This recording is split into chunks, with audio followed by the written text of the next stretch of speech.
Today, in our journey through the Psalms of Ascent, we look at Psalm 130, a cry for forgiveness, for personal forgiveness and for forgiveness for the whole people of God. Psalm 130. Out of the depths I cry to you, O Lord. Lord, hear my voice. Let your ears be attentive to the voice of my supplications. If you, O Lord, should mark iniquities, Lord, who could stand? But there is forgiveness with you, so that you may be revered. I wait for the Lord, my soul waits, and in his word I hope. My soul waits for the Lord, more than those who watch for the morning, more than those who watch for the morning. O Israel, hope in the Lord. For with the Lord there is steadfast love, and with him is great power to redeem. It is he who will redeem Israel from all its iniquities.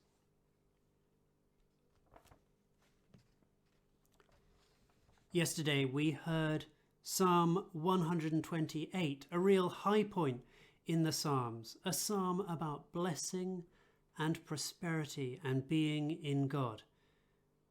And today we're in a very different place. Maybe if you struggle to resonate with yesterday's psalm, you might find today's helpful. It's great to remember that there is probably a psalm for every single feeling, every stage in life. So it's natural that we would come across a variety of topics.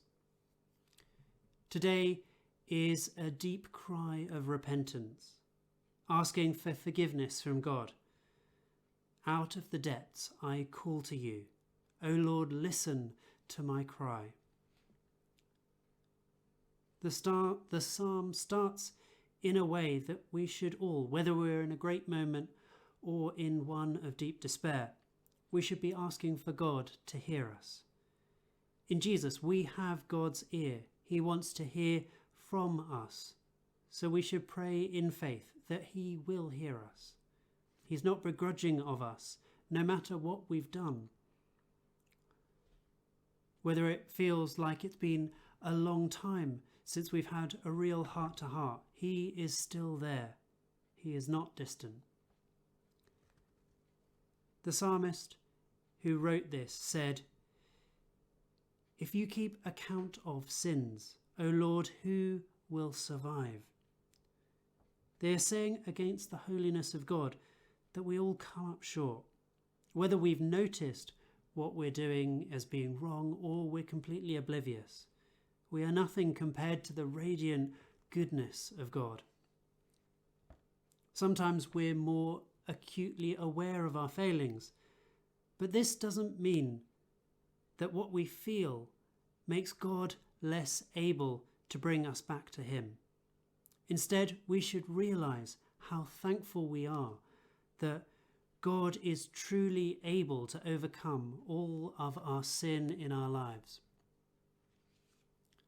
The psalm goes on, I look to the Lord. I look to him and I await his word. At their very low point, the writer remembers to look towards God, not to hide or turn away. Now is the moment to re-engage with God. They go on to encourage the whole people of God around them. O Israel, hope in the Lord. For with the Lord is steadfast love and power to redeem. It is he who will redeem Israel from all their iniquities. That idea that God redeems everything back, pays the ransom, trades in all the bad, and brings back just goodness. This is the motivation that the writer cries out to God at the beginning of the psalm. There is hope that God redeems the hardest moments. He makes good all things that get in the way of our relationship with him.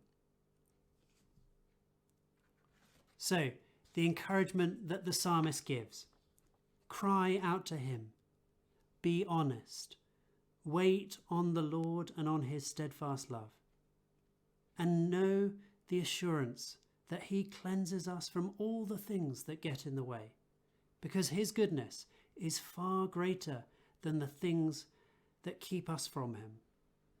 So let's return to him again. Amen.